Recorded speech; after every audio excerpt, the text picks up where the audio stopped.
This is going to be EMS Educator roles.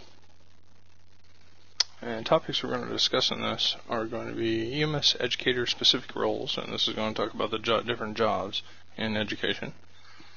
Student expectations from the educator. The educator's responsibilities. Any type of student issues. And then common role adjustments that occur with educators. So there are 4 broad categories as far as their specific roles. So in general, there is a program director, a program medical director, generally a primary instructor for the content being delivered, and then there can be a secondary instructor that would assist the primary instructor. Other roles that we might see in various colleges or technical programs. Examples of these would be career techs maybe, or this could occur in a college base as well, would be a program or course coordinator, a lecturer, and this is generally a subject matter expert, a practical lab instructor, and then a secondary instructor of some sort. First of all, we're going to talk about the program director. EMS educator with overall responsibility for the programs. Accountable to the institutional administrators, state agencies, accrediting bodies, and the students.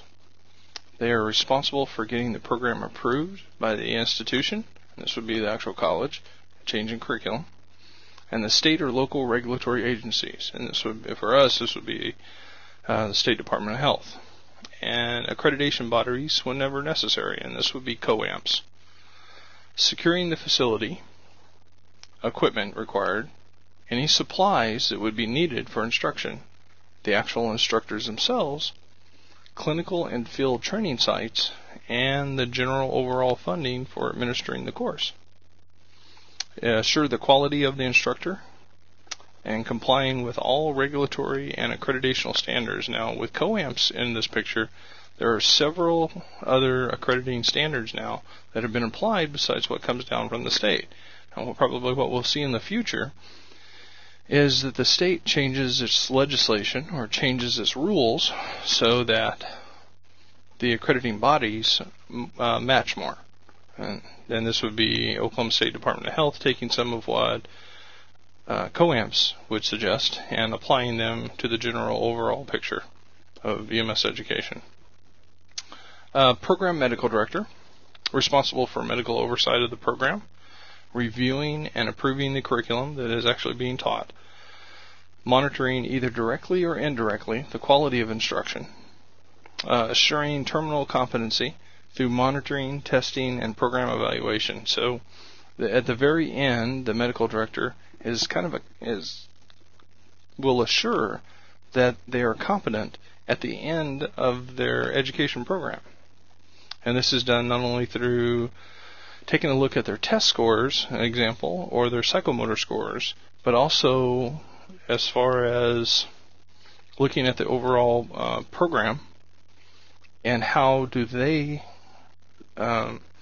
evaluate what they're actually doing. So is there a problem in the initial program? Do we need to adjust the program? So the medical director is kind of responsible for the quality improvement of the actual education program, along with the program director.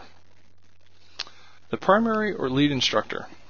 This is a person who possesses appropriate academic or allied health credentials, understanding of the principles and theories of education, a person who has required teaching experience necessary to provide quality instruction to the students. And whenever we look at a primary instructor or a lead instructor, this could be an overall lead paramedic instructor for the overall college or actually for the class. So the responsibilities can vary on this. A secondary instructor has all the qualities of the primary instructor. These instructors may have limited teaching experience, though, responsible for assisting the primary instructors and providing instruction to the students. Now, this is a good way to mentor upcoming instructors. So have them apply them as a secondary instructor for the course, have them give some lectures and get their feet wet, so to speak, and then kind of mentor them into what you want from an instructor. Other roles that we can see, program course coordinator. They would be responsible for the program logistics. This is how we make everything happen. We need more lab skills instructors on these days. Most of these can be enveloped by other positions, or the 4 primary positions. A lecturer or subject matter expert, they would do didactic instruction over specific areas. If you're picking subject matter experts or lecturers, please pick a lecturer for what they're good at. An example, someone that's very excited about respiratory therapy and understands the facilitation of ventilator settings, that would be a person that you would probably want to incorporate into your respiratory emergency section or their initial airway management section, things like that. Practical lab instructors, field expert, and hospital practitioners would be practical lab instructors. So the guys that actually work in the field, bring those in and have them actually interacting for skills and third sheets, psychomotor evaluations, and things like that. Clinical coordinator schedules and tracks hospital and other clinical training. The clinical coordinator here in Oklahoma has to jump through a few more hoops, facilitating things not only through NESA, but also the clinical hub. And then if you use FISDAP, would be plugging those time slots into FISDAP for the students to get those shifts required to facilitate all of their clinicals. A field coordinator, a person who schedules and tracks field EMS rotations. And a preceptor, a practicing paramedic or other health professional who teaches EMS students. Now, preceptors can be nurses in the hospital, physicians, other paramedics, people who would interact with the EMS students within their clinicals. And they need to be kind of educated on how to assess them as well, which we'll bring up later on in our preceptor training. Continuing education and service-based educators.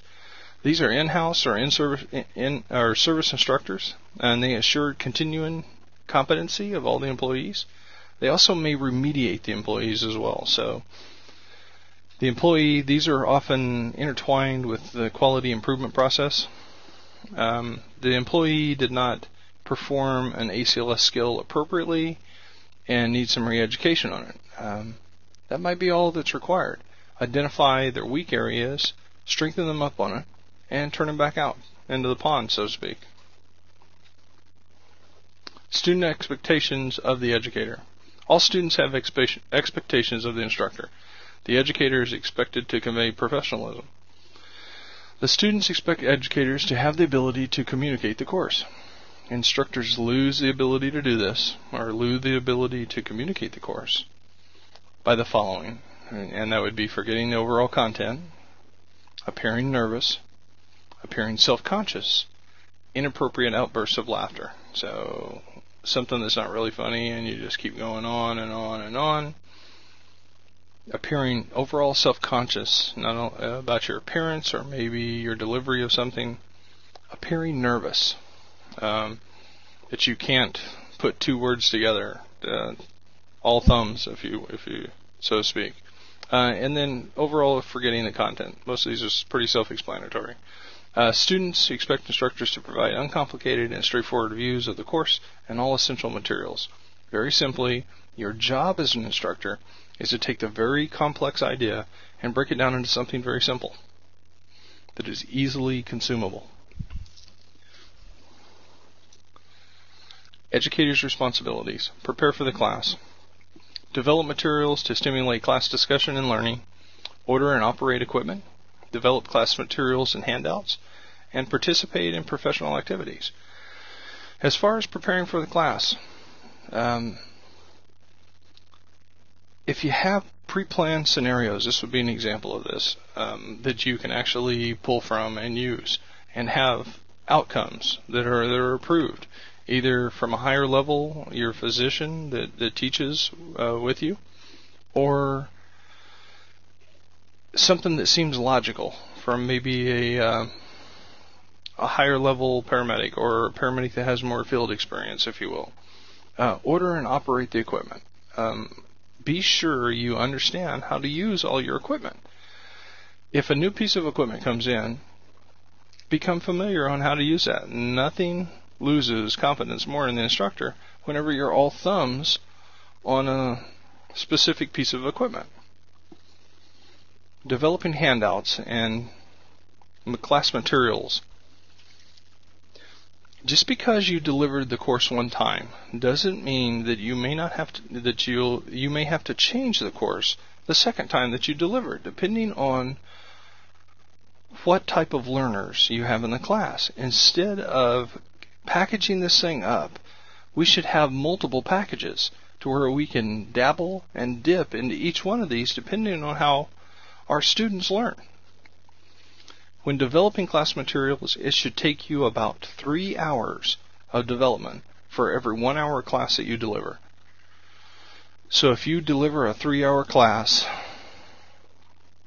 very simply, you should probably be working on the class activities and handouts for that for about 9 hours or at least a day. Participating in professional activities, keeping up on current trends and things like that are good ways to keep things on the forefront, if you will. So bring up new topics, bring up new technologies, things like that that keep your students interested. You want to make them as inquisitive as you possibly can. Teaching the class. Organizing and leading discussion scenarios, preparing lab procedures and assignments, developing and grading tests, reviewing for tests, and evaluating student performance. Organizing discussions. A portion of the class needs to be absolutely devoted to discussion of the curriculum. 1.1, start each session of a brief overview of the objectives. So whenever you come into this is what we're going to do in this section. And point 2 here, follow each succession with a brief summary. So in this block, this is what we've learned. Now what that'll do is that'll reinforce or scaffold your ideas. And scaffolding is kind of like building a foundation, if you will, and then applying various layers on the foundation. And what you're trying to build here, if you haven't figured out, is kind of a wall. Preparing for labs, skill workshops, patient assessment exercises, patient care scenarios all should be thought of whenever you're preparing for lab procedures. Developing and grading tests. Are your tests valid? A test should be based on the desired learning outcomes. The right level of questions and the right level of Bloom's taxonomy. And we'll talk about Bloom's taxonomy in the next section. And also about Maslow's hierarchy of needs for the actual learner and the students. Reviewing for the tests. You should probably isolate your students' study habits, but not give them the absolute test. Do not teach directly to the test. Try making applied patient problems to spur your students' questions. So, example of this, if you had a test question over acid-base balance, then you should probably bring up a question for discussion in the middle of your lecture. If I was given this patient with these amounts of clinical indication, what do you think their acid-base derangement would be? And get them to talking and discussing on this. Adult learners tend to put more in their memory whenever they have the ability to discuss the fact. Evaluating students' performance. Grading should be structured to measure students' activities of specific measurable learning outcomes. And we start to consider whenever we're evaluating students' performance, if the student was aware of all of his performance tasks before he had to give a performance, we would probably get a better outcome. And this brings up the discussion of anything that's measurable, anything that's testable, there probably should be a rubric for.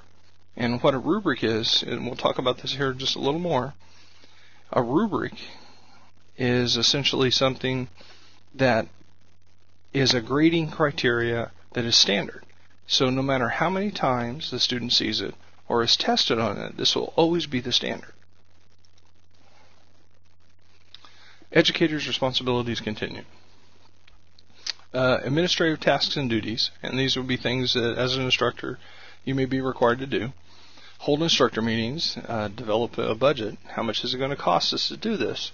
Evaluating personnel, maintaining departmental records and reports, attending committee meetings, attending advisory board meetings, and participating in state and local rulemaking committees. As far as holding instructor meetings, faculty meetings, curriculum development, and educational design are best accomplished whenever you get together and you brainstorm over these things. So the instructor meetings probably are more forthcoming than any tool that we can possibly apply. Developing a budget. It's a business. Sources of revenue are required to fund educational programs. So we should think about things. Are they cost effective? And use evidence-based decisions to make this as well. Evaluating personnel. Schedule times for evaluating and providing frequent feedbacks. If you have new instructors and they're not getting frequent feedback, so yeah, you're doing the right thing, then how do they know? They may develop bad habits at this point. So whenever you're looking at overall personnel, are they doing things right? Are they delivering the content that they should be delivering?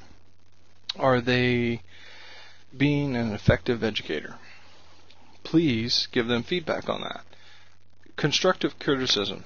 No sense of being cruel on that, but very simply, constructive criticism on the fact that are they doing the right thing? Could they change it up a little bit? Things like that. Maintaining departmental standards or departmental records and reports. Documents constitute fundamental legal documentation of your overall education and of the overall education process. COAMPS requires annual reports. Document that pretty much evaluate the program's success towards the achievement of goals and objectives. Now, the goals and objectives that were stated in your initial ISSR is what you'll be graded on. And an ISSR is an initial self-study report. Every year, you have to provide another report. The other reports simply state, this is how we are maintaining our goals and objectives for this educational program. Attend committee meetings, attend advisory board committee meetings. The committee meetings are very simply what the public wants from our educational program. So whenever you make the advisory board meetings and committee meetings, we should take into consideration these are where our students are going to go possibly work in the future. And then last but not least, participate in state and local rulemaking committees. COAMPS places a great value on national, state, and regional leadership. So if you're involved in these as much as possible and have aspects of these, yes, we saw this state meeting the other day that we went to and we applied our 2 cents. The accreditation committee is really going to look at that in a positive light, in a positive fashion. So make as many of those meetings as you possibly can. It's also good to know the rules that you're working under. Student issue.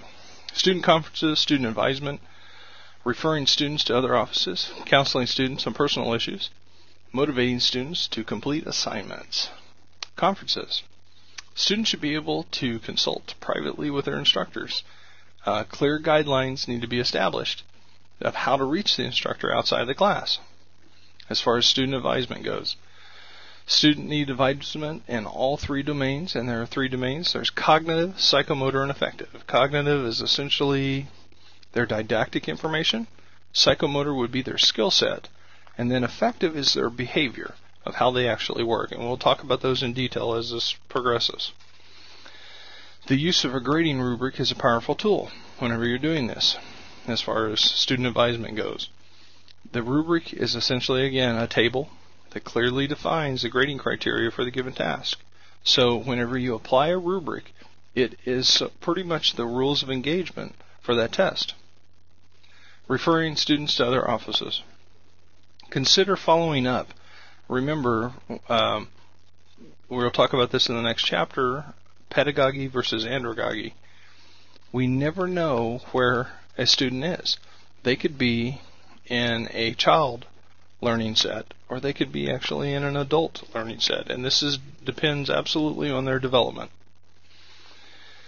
If we send a student off to another office, if we want that to occur, we might want to make a follow-up with that. Have the student come back in another day or two and tell you how it went, or contact that office and say, hey, tell me what you did on this matter here, just so that you followed up with the student, or hey, this student is coming to see you concerning this matter, so that they'll be kind of prepared. Personal issues. Respect the student's feelings, confidentiality. Make a list of the community resources. An example of this, if they become pregnant, if they were evicted from their apartment, if they had physical abuse. So community and the actual college's resources should probably be looked at, and you should have a list of those so that you can turn students to the direct or to the correct type of counseling that they might actually need. Motivating students. Last but not least here. Some classes don't require motivation, but many do. Enforce deadlines, check up on them, reinforce, and tell them the consequences of meeting a deadline. Now, this is kind of Pavlov's dog of motivating the students. They need to be directed, though. Keep them directed and focused on one goal. Remember, the most ill-used device that we have in our arsenal is praise. If they're doing a good job, say, hey, you're doing an awesome job here, but I still need you all to do this, this, and that. Be sure that this occurs before this deadline. It is mandatory. Student issues continued. Writing letters of reference, advising students on a career, tutoring students, encouraging the class, and clarifying issues, beliefs, and problems. And we'll talk about all those here in just a little bit. So, letters of recommendation. There has to be a few things in a letters of recommendation or a letter of reference. A letter of recommendation or reference should include the following: the name of the person to whom the applicant is being sent, or the application is being sent. Determine the moral character. This should be applied of the student, and the dedication, their maturity type, of the skill that the student has. All should be applied in this letter. So this person here is of high moral character and dedicated. He has this following skill set. If they have a good ambition or desire to learn, what their passion actually is, talk to the student and interview them a little bit whenever writing a letter of reference. If they have leadership skills that you've noticed in your education, experience any of their experiences that they actually have, their dedication to the coursework. If you're doing this for employment, focus on the attributes that will make that person a good employee. Would probably be a good thing to do as well. Advising on a career. Most of the students that we come into contact with have the hopes of obtaining a job at the end of this. Students seek information on further education and job opportunities all the time. The instructor should pretty much keep current on first job requirements, salaries, and employee practices of the EMS services in their area. Tutoring students. There's a kind of a cautionary note on this, that you got to be very careful and clearly set the limitations of tutoring a student. He or she needs to be aware of what will occur during the tutoring sessions, and be sure you stick to that. We're not trying to give them the test. Again, what we're trying to do is to mentor or tutor or give them information in another way, or simplify things so that they can get it in their head and understand the concepts. Encouraging the class. Nearly every class has a slump at some point. It is essential that the educator coach the students, give motivational talks, pretty much every class. Keep them focused, keep them going. This is almost Patton-esque. like general pattern. Very simply, move them in the right direction. They may need reinforcement. They may need a scratch behind the ear, if you will. Give that to them if you want them to plateau up and go move forward. Clarifying issues on beliefs and problems. Key points and policies must be reiterated multiple times. This is a matter of human nature. So if you've said it once, you need to say it again and again and again. Now, most people get upset at this. You should create a strategy or create strategies that will reinforce key material. So this is, again, goes back to the thought process. My apologies on that.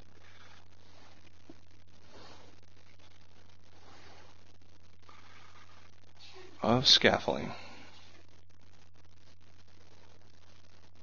As you build on this, you may have to reinforce a concept or an idea again and again.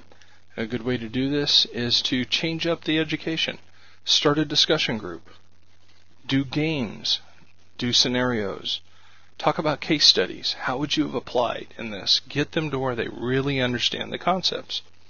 Anything we're saying once is worth repeating 3 times, especially to overloaded students. Common role adjustments. Experience versus authority. Expectations versus discipline. Knowledge versus insignia.